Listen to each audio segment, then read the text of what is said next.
comment allez-vous aujourd'hui? Bienvenue à mon 220e jour d'interview de femmes merveilleuses. J'espère que vous m'entendez bien, qu'il n'y a pas trop de vent. Hélène Fourcade, life coach, experte en résilience pour vous accueillir. Dites-moi si c'est trop bruyant que je trouve un autre endroit. Coucou Béatrice, coucou Lee, coucou Linda. Donc nous allons passer ensemble 20 minutes avec Béatrice justement. 20 minutes durant lesquelles on va parler d'elle, de qu'est-ce qu'elle fait et de comment est-ce qu'elle en est arrivée là. Faites-moi savoir dans le chat si c'est trop bruyant que je me décale. Hello Béatrice! Coucou Hélène, c'est bon, je me suis connectée. Nickel! Yes, oui, Lee, coucou. Oui, j'ai retrouvé la terre ferme. Donc à Ménorque, au port de Mahon, et j'ai 2 heures avant de repartir, donc j'ai jusqu'à midi. Et je suis venue faire mon live depuis un petit parc que je viens de trouver à l'instant. Voilà. Donc s'il y a trop de bruit, tu me le dis, Béatrice, parce que j'essaierai de me décaler. Bon, en même temps, sur une île, il y a toujours du vent. Donc, Non, mais là c'est parfait et c'est très beau. ouais, voilà. En tout cas, bienvenue et merci à toi d'être présente aujourd'hui avec moi. Merci, avec plaisir. Alors, je rappelle que du coup, la plupart de mes invités, je les connais pas. C'est le cas aujourd'hui avec Béatrice, on se connaît pas vraiment. Et donc, je Mhm. vais te découvrir en live. Ouais, c'est trop cool. Yes. Et alors, si tu veux, on peut commencer, puisque tu vas voir que 20 minutes, ça passe extrêmement vite. Je te propose de nous dire qui es-tu. Alors, je m'appelle Béatrice, je suis business coach. Qu'est-ce que j'ai 50 ans, je suis mariée, j'ai une fille de 23 ans. Avec laquelle j'ai une relation de folie. Et sinon, je suis mon premier métier, je suis droguiste en fait. En Suisse, c'est de la parapharmacie. J'aide les gens à se soigner de manière naturelle. Et puis, quand j'ai eu ma fille, j'ai eu envie d'élargir mon horizon. Je me suis formée en massage, en soins énergétiques. Et j'ai continué dans cette veine-là pour me former en relation d'aide. Et voilà. Et pour finalement en arriver où je suis aujourd'hui, à vouloir accompagner des personnes à se reconvertir et à créer une vie professionnelle qui leur ressemble et dans laquelle elles s'épanouissent. Magnifique. C'est chouette comme parcours. Alors, pour la petite Ouais. info, moi j'habite en Suisse aussi, donc je connais le terme de droguiste, mais c'est vrai que ça s'utilise pas trop en France, je pense. Hein. Non, je crois pas, ça n'existe pas. Ou c'est autre chose en C'est fait, les autre drogueries. chose. Ouais, Yes. ouais. Et alors, du coup, qu'est-ce que donc tu accompagnes les personnes dans cette quête ou dans cette recherche de sens hein, pour une Mhm. reconversion professionnelle. Qu'est-ce que tu Ouais. proposes? Allons sur le concret. Comment on peut travailler avec toi? Qu'est-ce que tu proposes? Qu'est-ce que tu fais? Est-ce que c'est de l'individuel? Est-ce que c'est du groupe? Raconte-moi tout. Ok. Ok. Alors pour l'instant, je suis plutôt dans l'individuel parce que c'est ce qui me correspond bien. Je me sens pas encore vraiment assez solide, disons, pour aller dans le groupe. Et puis j'aime avoir ce suivi, voilà, avec la personne. C'est des coachings 1 à 1. Alors j'ai un programme de coaching 1 qui s'appelle Résolution pour accompagner les personnes qui veulent se reconvertir. Parce que moi j'ai quitté mon travail assez rapidement. Et je me suis pas préparée. J'étais préparée à des méthodes, mais j'étais pas préparée à l'intérieur de moi. Ce que j'ai envie de faire avec mes clientes et ce que je fais avec mes clientes, c'est ce travail en amont en fait. C'est bien, elles se forment, elles acquièrent des outils, mais il y a aussi tout un travail intérieur de leadership, de puissance intérieure, d'intelligence émotionnelle et tout ça à grandir à l'intérieur de soi qui va faciliter en fait ce chemin de reconversion. Ça, c'est mon premier accompagnement. Puis le deuxième, c'est l'alignement business pour les entrepreneuses qui se sont lancées, qui ont tout en place et qui veulent créer leur premier chiffre d'affaires. Et là, c'est un alignement énergétique et stratégique, voilà, pour les aider à avancer, puis à voir quels points sont améliorés, etc. Ouais, c'est très juste. Je rebondis sur ton premier accompagnement. C'est vrai que c'est chouette de vouloir changer de travail, de vouloir tout quitter parce qu'on a envie de changer tout simplement et de changement. Mais c'est aussi juste que parfois on n'est pas préparé à l'intérieur de nous. J'aime beaucoup ce que tu Ah nous ouais, partages parce que ouais. c'est le cas en fait, c'est vrai. Ouais, moi, ça fait maintenant 5 ans que j'ai quitté mon travail. C'était comme un saut dans le vide. Et là, j'ai vraiment eu l'impression que je construisais mon avion pendant la chute, en fait. Et alors, c'est chouette, hein, c'est challengeant, on vit beaucoup d'émotions, mais je me dis que si je peux faciliter cette étape-là, en fait, eh bien, ouais, je le fais vraiment avec plaisir. Bien sûr, et puis c'est aussi ça notre rôle en tant que coach en fait, c'est vraiment d'aider les gens à aller plus vite, hein, parce que en général on est passé par là, donc Exactement. Et on voilà. leur fait profiter de notre chemin et de nos expériences. Ouais, c'est génial. Mhm. Yes. Et donc tu as dit que tu faisais beaucoup d'individuel ou plutôt de l'individuel. Ouais, pour l'instant, j'en suis là, ouais. Mhm. Tu as observé si tu avais plus de typologie d'hommes ou de femmes, si c'était plus dans des personnes dans le milieu justement du paramédical ou pas du tout. Alors oui, moi j'attire plutôt des femmes. Souvent, c'est des femmes qui sont sensibles, hypersensibles. C'est une thématique qui m'a aussi beaucoup interpellée. C'est souvent des femmes spirituelles qui ont parfois du mal à trouver leur place dans ce monde. Et j'attire aussi des artistes, voilà, des personnes un peu avec des grandes visions. Euh, en fait, je sais pas pourquoi j'ai besoin de parler de ça pendant cette entrevue. Par rapport à la spiritualité, moi j'étais quelqu'un d'assez spirituel aussi, je le suis toujours, mais je me suis comme un petit peu perdue dans cette spiritualité. Je suis comme partie un peu dans le New Age. Et je me suis aussi rendu compte qu'il y a une spiritualité qui nous déconnecte à quelque part. Et ouais, ou une spiritualité dans laquelle on va rejeter la matière, on va un peu comme rejeter l'argent, tout ce qui est matériel, même notre corps. Et voilà, maintenant, j'ai vraiment aussi envie d'amener cette spiritualité au service de la matière et vraiment d'allier les deux et pas de fuir, en fait, parce que j'ai compris qu'il y a une sorte de spiritualité dans laquelle on peut fuir, en fait. C'est comme une sorte de fuite du monde. Voilà, moi, j'ai aussi passé par là. Et voilà, ça m'intéresse aussi d'accompagner ces gens-là qui ont une grande spiritualité, mais de les aider à l'incarner plus et en faire quelque chose de concret dans ce monde. Ouais, c'est intéressant aussi ce que tu nous partages, puisque effectivement la spiritualité, parfois on peut se dire, bah voilà, hein, les prêtres ils font vœu de chasteté, ils font vœu je sais plus comment ça s'appelle, mais en gros ils vont pas être riches. Mais en Mhm. même temps, il n'y a pas forcément un lien direct entre le fait d'être spirituel et avoir de l'abondance finalement, de l'abondance que ça soit matérialisé au travers de l'argent ou au travers l'amour ou à travers les amitiés. Enfin, l'abondance pour moi c'est tout et Mhm. pas que l'argent. Et c'est vrai Oui, qu'on a c'est vrai. tendance à l'oublier. Exactement. Yes. Qu'est-ce que tu aimerais nous partager comme message pour les personnes qui sont là en live avec nous ou celles qui passeront en replay? Qu'est-ce que tu aimerais leur partager comme message? Eh bien, c'est où j'en suis dans ma compréhension du monde. Je pense, ben justement, j'attire et j'ai envie de connecter avec des personnes qui ont de grandes visions. Et elles emportent ces grandes visions, mais l'humaine se sent encore tellement petite.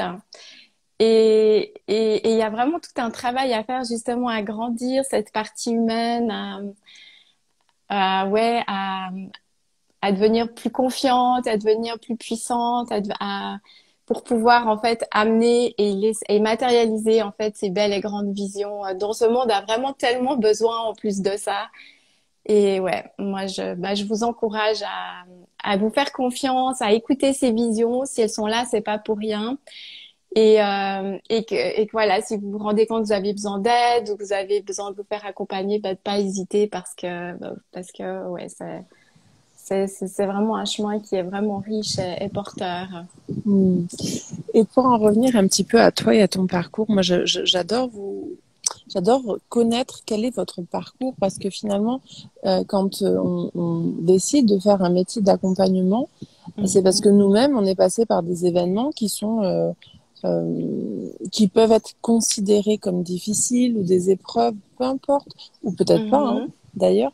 Mais c'est vrai que j'aime bien connaître votre parcours pour savoir d'où vous venez. Je trouve que c'est très important aussi de le mettre en avant pour nos clients parce que on peut montrer le chemin en fait, tout simplement. Mhm. Alors moi, je pense, bah, je suis une personne assez timide, assez réservée, il y a un peu introvertie. Euh, Et il y a eu un moment où j'ai aussi eu du mal à trouver ma place. En fait, je me rendais compte, je me posais beaucoup de questions dans un monde où les gens se posaient peu de questions. Donc déjà là, je me sentais bizarre quand j'essayais d'échanger avec les gens. Puis je disais, ah, bah, tu vois, pourquoi est-ce que tu crois que les choses sont comme ça? Puis on me disait, mais pourquoi tu te poses toutes ces questions finalement?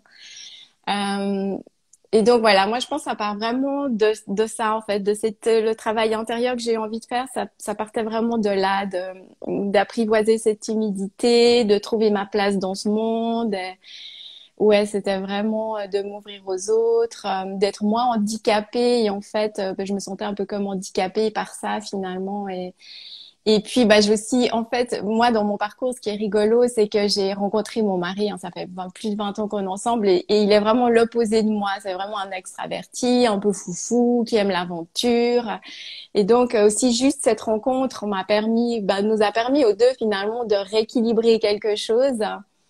Et c'est aussi ma rencontre avec lui qui m'a fait découvrir le domaine du développement personnel parce que sa maman est thérapeute, voilà, et qu'elle travaille avec les couleurs et finalement, c'est lui qui m'a ouvert cette porte-là, quoi, et qui me disait, bah, c'était rigolo, mais qui me disait, tu verras un jour, on va avoir de l'argent, enfin, qui connaissait la loi de l'attraction et tout ça, C'est et qui génial. m'a ouvert à ce monde-là, quoi. Waouh, c'est cool parce que c'est vrai que euh, moi, pour vous faire un petit partage, une confidence, c'est vrai que moi, je suis mariée aussi. Et en fait, mon mari, quand j'ai commencé à me former au coaching, à tout, et puis quand on met un milieu là-dedans et dans la spiritualité, ça ne s'arrête jamais. Et ben finalement, je me suis rendu compte qu'il est absolument ouvert à tout ça, alors qu'on Ouais, n'en avait jamais discuté. Et c'est ouais. assez drôle parce que ben, ça, pareil, ça fait j'ai fêté mes 20 ans la semaine dernière avec lui, donc ça fait 20 Ah ans qu'on ouais, se connaît. Et ah en ouais, fait, bah, on n'avait jamais vraiment discuté de tout ça, nous.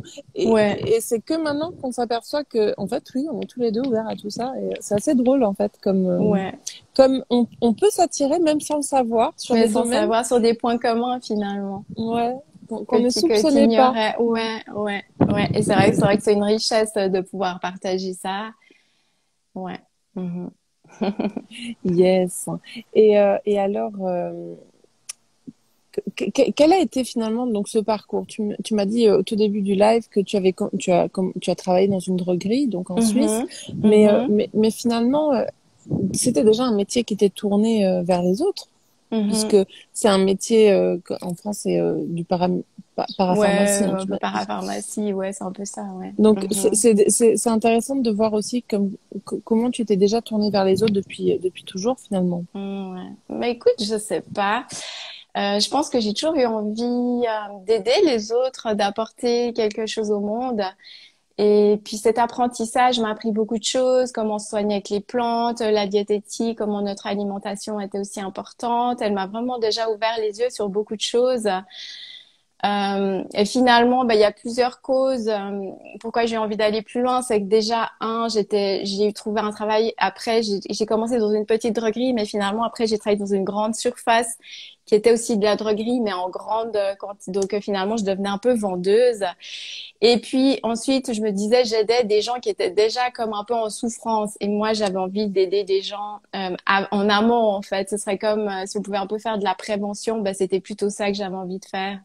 Plutôt de les accompagner déjà des gens assez bien portants et pourquoi pas aller mieux.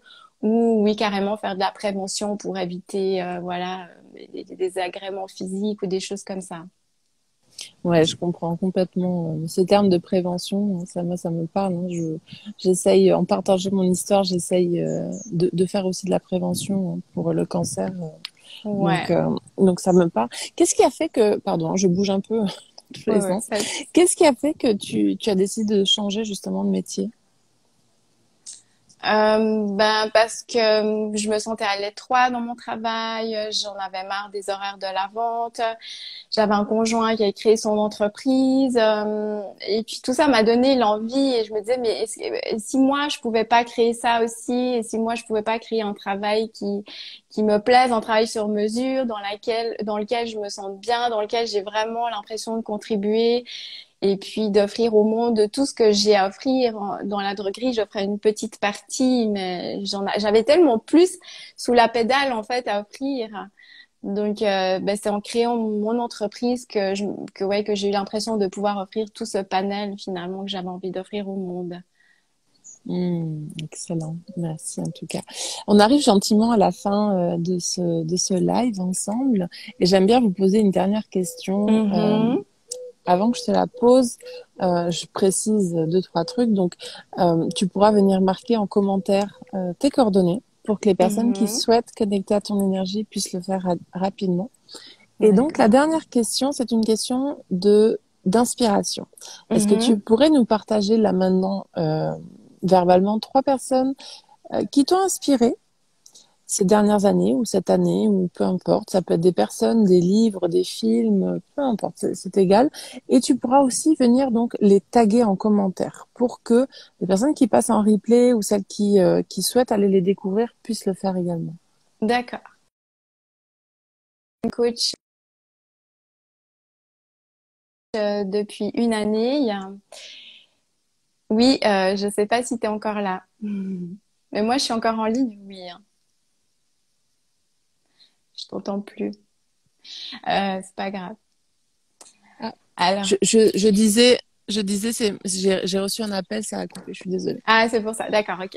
Alors, la première personne, c'est Sophie Chag, ma coach actuelle, qui est vraiment, qui a chamboulé ma vie, je dirais.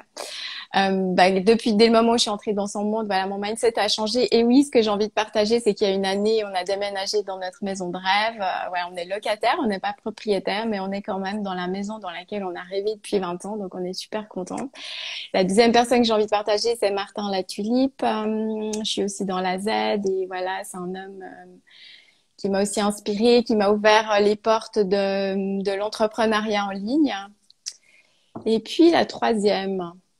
Allez, je dirais François Lemay. François Lemay, j'ai fait un beau parcours avec lui aussi, voilà, de pleine conscience. Et voilà, c'est aussi une belle personne. Il est aussi j'aime bien aussi d'observer les gens dans la vie. Puis c'est vraiment des personnes aussi qui sont en relation depuis de longues années, qui ont trouvé un équilibre en fait entre leur vie professionnelle, leur vie familiale. Et tout ça me touche beaucoup aussi. Et voilà, voilà. Que des belles personnes en tout cas, que des beaux parcours de ces personnes. Donc merci Ouais, de nous les partager. Tu pourras, comme je le avec disais, plaisir. venir les taguer également. Et, Ok. et avant que l'on se quitte, et je suis désolée pour Mhm. le vent si ça s'entend beaucoup, j'essaie de couper le micro. Est-ce que tu as un dernier message que tu aimerais faire passer ou nous partager tout simplement? Euh, je crois qu'on est en train de créer un nouveau monde, un nouveau paradigme ensemble. Je pense que les personnes sensibles, les personnes spirituelles, les artistes, les visionnaires ont vraiment leur rôle à jouer. Pour certaines personnes, ce sera juste, elles vont garder le même emploi, ce sera juste à travers leur énergie, avec qui elles sont, ce qu'elles vont diffuser là où elles sont finalement. Il y en a d'autres qui auront d'autres visions, qui auront vraiment envie de contribuer de manière plus concrète, voilà, qui auront peut-être l'idée de se reconvertir ou qui auront, voilà. Et puis, je pense qu'on est tous, on a tous notre rôle à jouer. Aucun rôle n'est plus grand ou plus petit. On est tous une pièce du puzzle. Et puis, voilà, faut vraiment suivre ce qui vibre à l'intérieur et de se donner les moyens, voilà, de suivre ce rêve-là et d'oser rêver grand. Ouais, d'oser rêver grand. J'adore ce message. Merci de nous le rappeler, de nous Avec le plaisir. J'ai des préciser. frissons partout. J'ai des Ouais, frissons tout partout. ouais, vraiment très beau message. Merci du fond du cœur. Avec plaisir. Je te remercie également Merci à pour toi, ton Hélène. temps. Merci d'avoir Merci. accepté de venir. Merci à vous qui étiez Avec. là en live avec nous et à ceux qui repasseront en replay. Je vous souhaite une excellente journée et je vous dis pas forcément à demain parce que j'ai pas beaucoup de réseaux sur cette île. Je ne sais pas quand est-ce qu'est mon prochain live, mais vous le saurez en story. Et quoi qu'il en soit, si vous connaissez du monde qui a envie de venir partager qui il est ou qui elle est, ben, n'hésitez pas à me les envoyer ou à leur faire passer le message. Je vous embrasse très fort et je vous dis à tout bientôt. Bye bye. Ciao!